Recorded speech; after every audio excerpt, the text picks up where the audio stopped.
Okay, so hi everybody, good afternoon. We have 20 minutes of fun and I think we have the longest name from all the panels around here. I challenge you to remember that in 30 seconds and then say it 3 times in a row.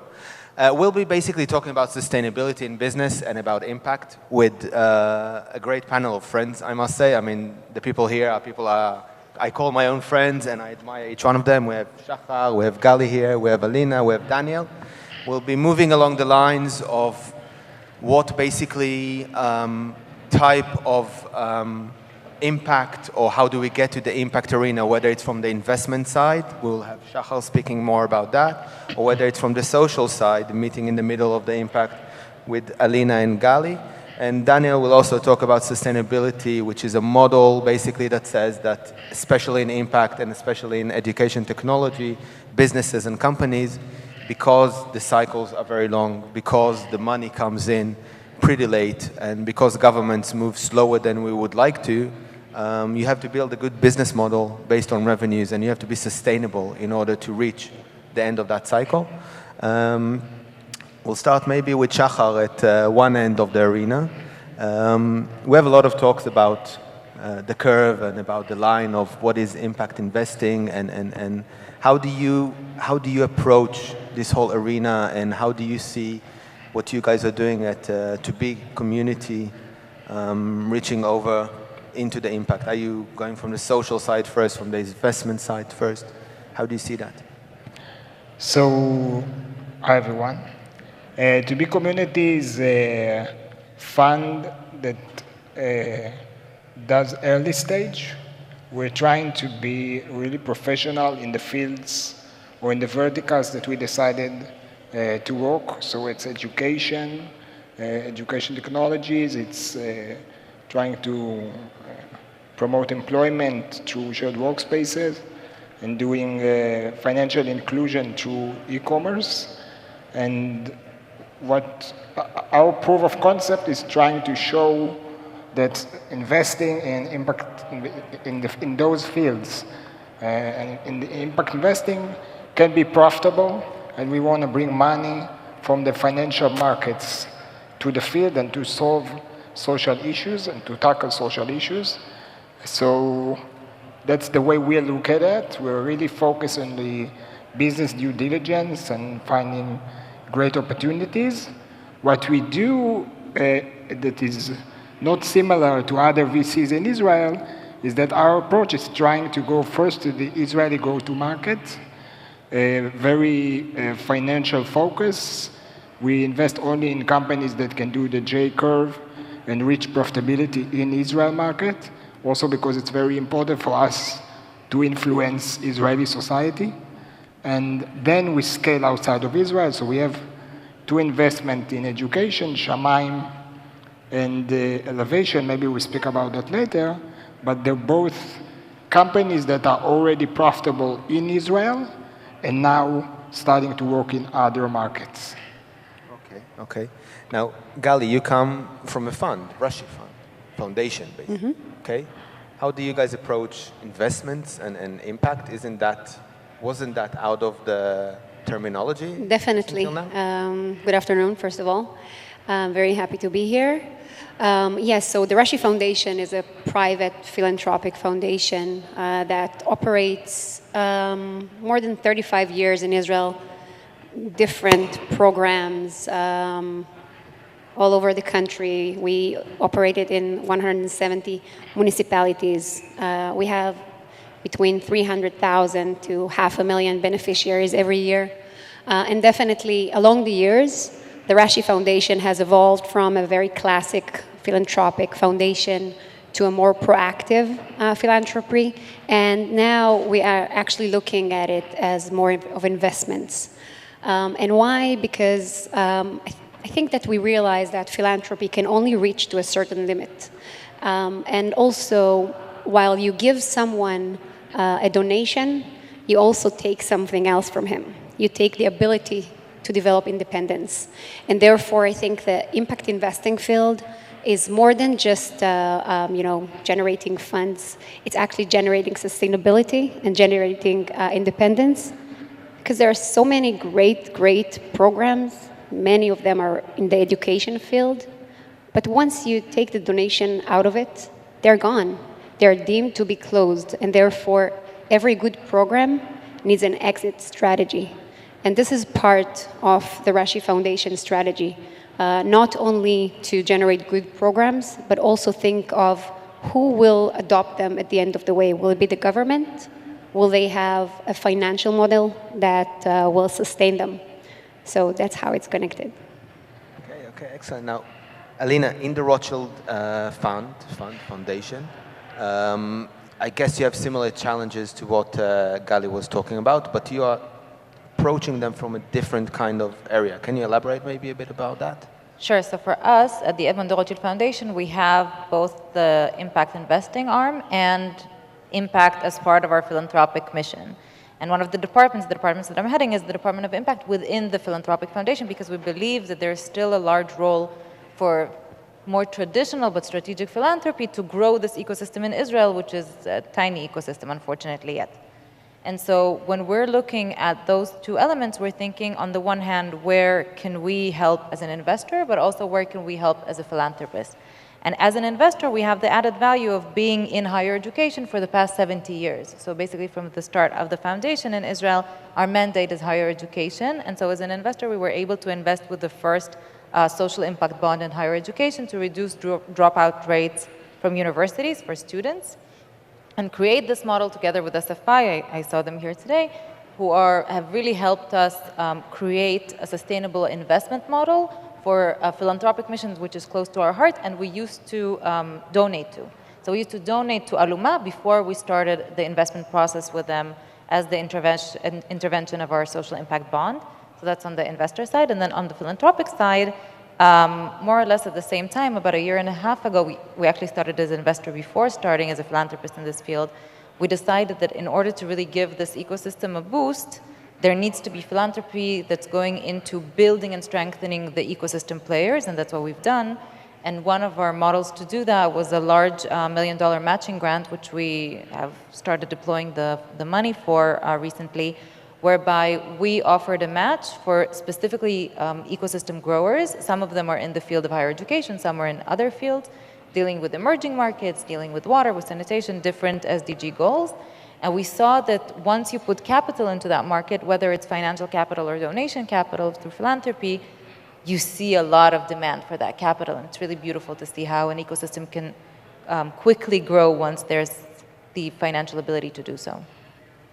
Okay, great. Now, Daniel, we were talking a bit before, and you told me about a really interesting spin-off that you had from an NGO into a business, and it totally relates to the whole idea of sustainability, basically, and revenue-driven companies. Can you maybe tell us a bit your story? Yes, so first of all, thank you very much for having me here today. I'll start speaking about two things which I'm involved in. The first is Ludus, which I'm the founder and the CEO today. We are a technology company developing learning and assessment technologies. But Ludus actually began beforehand in an NGO, in a non-profit organization called Atid Plus, which we basically teach core subjects in Israel in, I'd call it, creative ways. We have PBL, we have different interesting ways of teaching these core subjects, mainly focused on STEM, science, technology. And two interesting things that happened during the time when we founded Atid Plus is we were also debating on this question of, wait, the essence of a social organization is you're helping the needed ones, you're helping the weaker ones. And if you're helping, by essence, the weaker ones, they don't have the same chances. Sometimes they'd like to have, or I believe everyone has the ability, but needs a longer rope in order to get there. So how do you expect the weaker and poorer to be competitive in any way? And this question basically makes us understand that by definition, if you're a social organization, it's going to make it a lot harder to excel and be competitive against the, in a capital world. So the way you need to think the whole time is, if I'm developing a program now within my NGO, how could that program later on, be sustainable? And one of the interesting models a lot of people are speaking about is the Robin Hood model. You know, you give it to the poor and needy. I don't like the definition, but that's the way people just find it easy to understand what I'm talking about. You give it to the ones who find it harder to get, and then if it's a high quality product, you can give it later to the ones who do have the funding, wealth, the abilities to get the same thing. So in Atid Plus, what we did is we developed a program called EdTech, and generally we developed a lot of programs around PBL, project-based learning in STEM. And we found out that many organizations which are not aimed for the social periphery in Israel were very interested in our programs, and they were willing to pay for these programs. So that was one way we did kind of a spin-off, you can call it, through selling our content. That was one way, but the more interesting model, I say, and that's what I think you're speaking about, is we got to a stage where we had 500 kids in one of our programs, and we wanted to do an assessment on, you know, see how good are we, and are we improving their lives in any way. And what we did is we went to a couple of assessment companies. We said, hey, we want to do assessment. They all said it's going to take at least 2 months to do this assessment, and you know, we're not sure it's going to be in an interactive or cool way or something which the kids will be engaged to it. And we decided, let's just do it ourselves. Let's try and do a small pilot, a program, and we built our own software, which checked the kids' abilities in maths. And instead of waiting 2 months to get the results, in one day we got results of 500 kids. The kids really enjoyed it because it was mobile assessment with very interactive questions. And then we said, let's start developing this. And 2 years later, we sold it for 4 million shekels, this software. And that is also, I'm not sure every organization or social organization can say, hey, I've got a product, I'm going to do an exit, how we call it. But the general thought of if it's very good for us, it may be very good for others in any content or any program you're developing. So that's 2 examples of content and software that were developed within the social organization span off later. Okay, great. I guess one of the big takes that I'm taking from this discussion is basically that whether you're thinking as a fund or as an NGO or as a business, 100% investment business, you need to think through the product, basically. If there isn't a product that you can sort of like package and look at it and say, this is X and this is going to be delivered by Y, it would be pretty difficult. I mean, this is something that is in common to all of you guys, I guess, in the way you think, in your foundations, etc. Let me take you further up, maybe 10 years from now. How do you see your organization in our arena, in the impact arena? Are you on the philanthropy side? Do you think you'll still be in the philanthropy side, or are you going to be 100% investment on the investment side? How do you guys take it? There's room for philanthropy. We can't assume that just because there's going to be a lot of impact investing, God willing, there will be no philanthropy. There's going to be philanthropy in the arts. There's going to be philanthropy in SDGs like peace and justice, which we're not going to see so much impact investing going into in the next few years, that we can have a whole discussion of why that's important. I think that for philanthropy to have a role in impact, hopefully in 10 years there will not be that role anymore. So at least for me, my team always makes fun of me that my hope is that I'll be out of a job by 10 years, because that means that there's no longer a need for a role of heads of impact departments within philanthropic foundation, and it will just become a part of the industry, a part of the tech industry, a part of the real estate industry, a part of different asset classes like we are used to seeing with what started as high-tech, and now you see high-tech everywhere, and there's tech innovation, and there's different verticals. But it doesn't mean that everything philanthropic will be impact, or that every business should be a social business, or every NGO should be a social business. We're going to see shifts. It's a capitalist revolution. There's still room there for giving. I agree. We will always need some philanthropy. I think that today there's actually a very fine border between philanthropy and investments, and I think it's a very good movement that you see kind of a hybrid solutions, because philanthropy alone cannot hold all this social burden that needs to be taken care of. I think the government needs to take a significant role, and some social programs needs to be independent. They cannot just rely on philanthropy. I think that the most important role of philanthropy is to be fast, to be agile, more than the government. This is the traditional role of the social sector, and I think it needs to go back to that role. And after, we've been able to prove that it works, someone else needs to take ownership and operate it. I think that's the main goal, but definitely we see shifts, we see predictions that philanthropy funds are going down and impact investing are rising up. So I think it's a good movement. Shahar, at To Be group, basically you have all three. You have the philanthropy side, you have the business side, pure business, To Be angels, and you have the impact side, To Be community.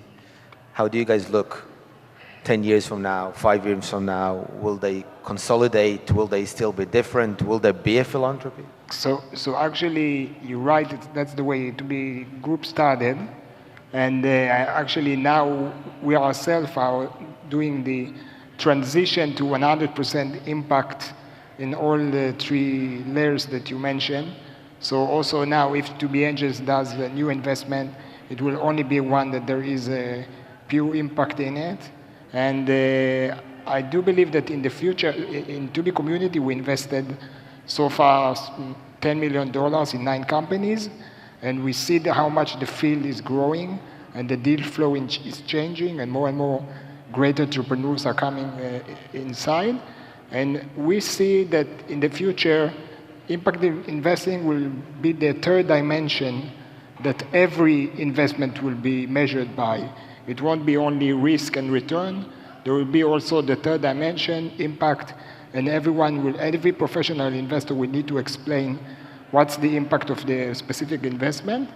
And I think that the role of people like us is to find the ways to make blended structures to fund some companies that they do need the opportunity with using the blended finance or philanthropy backing the risk of other investors, and then we can really bring the big money to the impact area and solve the problems, because only philanthropy alone will not be enough, and only impact investors without finding blended solutions will not be enough as well.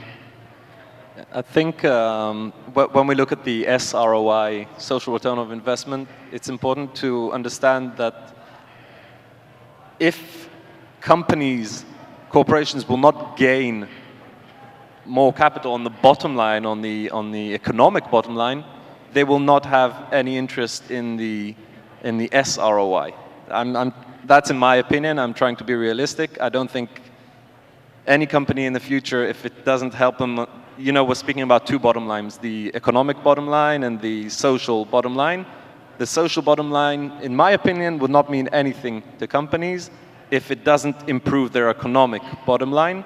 And I think that PR and the public opinion about the company is something that they will care about. They would want the SROI for public opinion and maybe for government, extra government funding or benefits they will get for their company. But the bottom line is that if SROI does not impact the economic line, I don't think the companies will have any interest in it. Actually, I think that companies that are not in the spotlight in any way wouldn't care about SROI.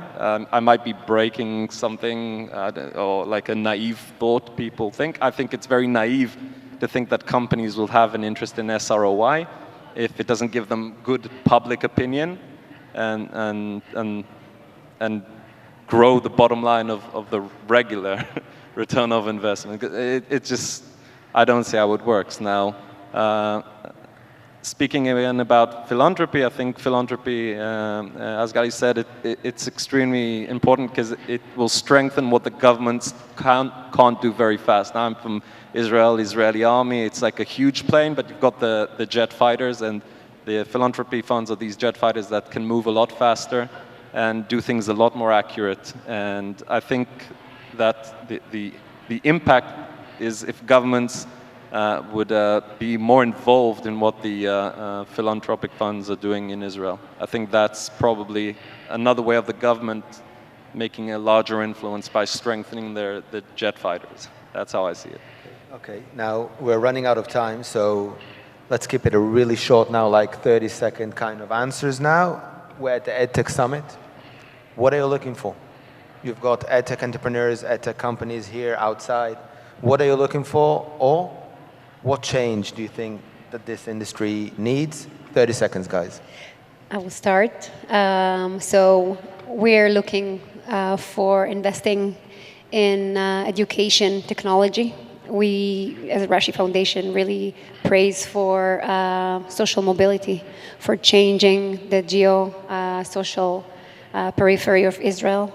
So anything that can bring the periphery more closer to the center is something that we believe in, and we believe in technology to bring it and to help education. So definitely any cool investments we will be more than happy to hear about. Shahar? As always, great entrepreneurs, great product. With, as I said, looking also to affect Israel. So we're looking for companies that can be profitable in Israel, and not companies that their go-to-market is straight US or other places. But we are looking for companies that can also scale.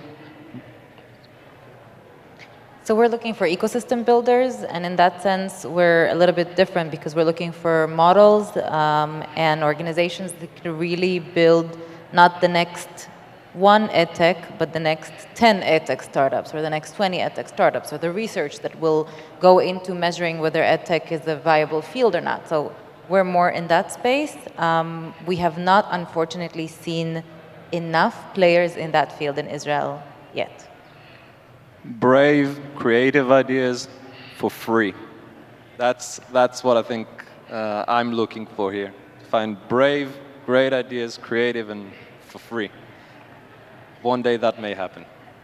Okay, guys, thanks a lot. We're right on time. Thank you for coming here and for speaking.